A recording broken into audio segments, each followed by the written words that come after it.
You're watching Dante Boxing Nation.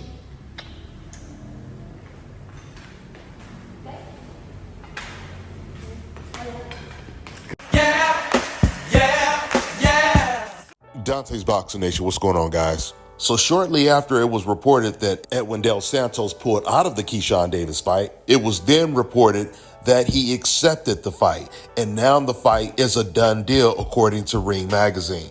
Now, just as Ring Magazine put it, this is a high-quality first title defense for Keyshawn Davis. Now, remember, guys, this is a volunteer defense. That means Keyshawn Davis, he could have chose whoever he wanted to fight, as long as they accepted the offer, of course, right? So Keyshawn, he could have chose whoever he wanted to fight, and he chose one of the most avoided fighters in the weight class, Edwin Santos, the man that gave Shakur Stevenson all he could handle by his own admission. Shakur Stevenson to this day says that Edwin Santos was his most difficult opponent. By way of contrast, Keyshawn Davis, he could have pulled a Teofimo Lopez and chose the weakest opposition like a Steve Claggett as an opponent. Now, with that being said, let's talk about the double standards in this fight and the whole inactivity situation with Santos. The standards will always be set much higher when it comes to black boxers. And it's because all boxing fans, including the race fans, knows how gifted and talented black American boxers are and have been since the inception of the sport. I say this because you have some fans that are so confident already that Keyshawn Davis is going to win this fight and win easy that they're already starting to make excuses for why he's going to win this fight. They're already trying to discredit the win by saying he's fighting against an inactive Edwin Santos, because Edwin Santos' last fight was his loss to Shakur Stevenson, which was in November of 2023. That was around a year and a half ago. Now, let me first start by saying this. If it was anybody else that did not share Keyshawn Davis's skin complexion fighting Edwin Santos, this same Edwin Santos that has been out of the ring for a year and a half, he would be praised for taking on the challenge. If it was William Zepeda fighting against Santos, if it was Pitbull Cruz fighting against Santos, if it was Lomachenko, if it was Raymond Marataya, they would all be praised for taking on this challenge. Now, when I first reported that Edwin Santos pulled out of this fight, there were people in my comment section saying, yeah, I'm glad he didn't take it. The reason he didn't take it is because they tried to take advantage of him being inactive, et cetera, et cetera. I wouldn't have took the fight against Keyshawn Davis either under those circumstances. You guys are making excuses for Santos that he never even made. You guys are making complaints that he never complained about. The only complaint that Santos had was the money. He wasn't worried about inactivity because he's been in the gym the whole time. He's been training. Edwin Santos, he had a blood clot situation, and that was the only time he was out of the gym. He was out of the gym for 6 months. After that, he went back to training, which means he's been training for the last 10 to 12 months. You guys have to remember, Terrence Crawford, he fights once a year. Hell, Floyd Mayweather, he took a 2-year layoff before he fought one of the best fighters in the world at the time, Juan Manuel Marquez. So despite the fact that Floyd Mayweather came into that fight inactive, he put on one of the best performances of his career, and it was one of the easiest fights of his career against an opponent that Manny Pacquiao struggled against 4 times and was ultimately knocked out against. So it sounds ridiculous for anyone to imply that Keyshawn, he took this fight because he feels that Santos is at a disadvantage because he's inactive. He hasn't been in the ring in 19 months. But if Santos being inactive puts him at such a disadvantage, how come no other fighters have been calling out Santos? How come no other fighters tried to make that fight? Because once again, he's been available for the last year damn near. But yet nobody wanted to fight him except for Keyshawn Davis. Nobody was looking at Santos like a tune-up bout because he's been inactive. Something else is pretty ironic. Do you guys remember when Andre Ward was on top of the sport? He was pound for pound the best fighter in the world. Well, there was a period when he was inactive. And it's funny because I remember old media and the race fans, they were dissing Andre Ward because he was inactive. I remember fans used to post comments on the internet and say stuff like, he's an inactive bitch. They were using his inactivity as an excuse to hate him. And it was simply because the torch was passed from Floyd Mayweather to Andre Ward.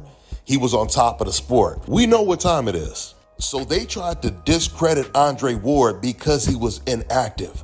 But now when it comes to this situation, they're trying to discredit Keyshawn Davis because his opponent was inactive. Which brings me to my next example. Do you guys remember the Martin Bakole fight? Bakole versus Parker? Well, Bakole, he took that fight on a 48-hour notice. But it gets even worse than that because Bakole, he didn't even start training camp yet. He literally took that fight jumping off of the couch because he was on vacation at the time he got the call. He was visiting his family. He trains in the UK. You guys might recall I made a video on this. Once again, I made a video on this before the fight. I said that this was bad news when I heard the interview. When I heard everything that Bakole said, talking about how once again, he didn't even start training camp yet. But when Turki Al-Sheikh called him, he said, "I can't let Turki down." This is what he said. He basically made this sacrifice for Turki Al-Sheikh. He was 315 pounds, 31 pounds heavier than he was in his last fight against Jared Anderson. The reason why he hadn't started training camp yet was because he was supposed to fight 3 months later in May against Efe Ajagba. Now that I surmised that whole situation with Bakole and Parker, let me read some of the comments that fans posted on my video when I reported this news. Here's the first post.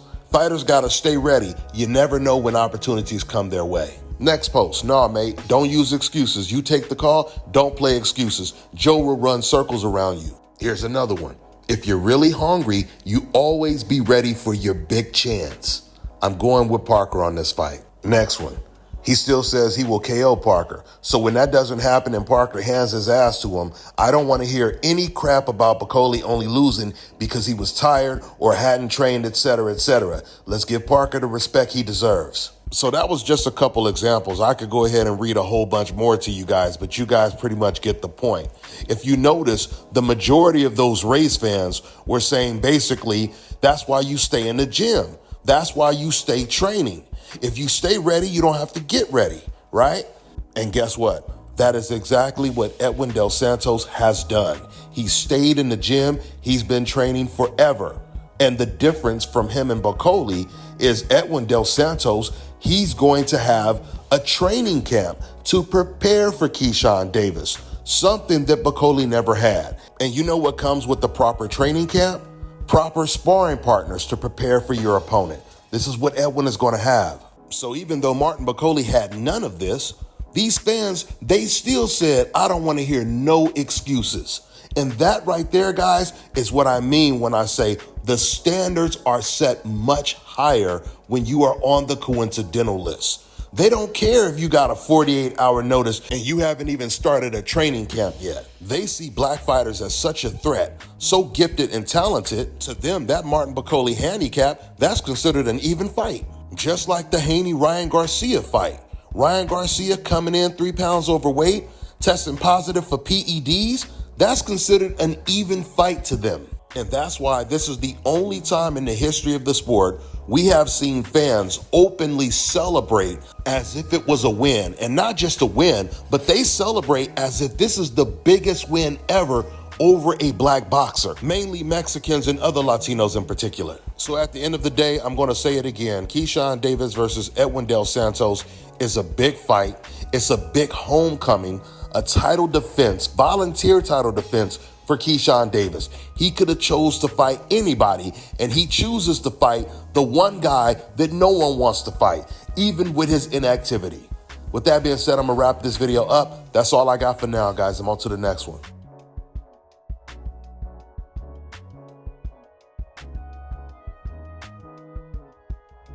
Let me tell you guys about Issa Israel Law Firm. It is a full-service legal practice based in Denver, Colorado, an emerging hub for combat sports and high-altitude training. If you're a fighter inside or outside of the ring and you need a law firm you can trust to fight for you, visit thefighterfirm.com or email help@iilawfirm.com. Legal representation is usually limited to plaintiffs or defendants in Colorado, but iFirm can help anyone in the world with trademarking their business name, logos, and U.S. immigration issues. This brother has been my attorney for a while and helped guide me through all kinds of business and civil issues. So make sure you guys go to thefighterfirm.com. All right, now check this out, guys. If you're looking to repair eczema scars, burns and bruises, dark spots and blemishes, fever blisters, diabetic ulcers, this right here is the perfect product for you guys. It's called LO Key Face and Body Oil. Athletes and top-ranking boxers, they're also using it after training to reduce swelling, inflammation, and to ease the pain. So get yours today. Go to LODkey.com, like them on Facebook, and follow them on Instagram.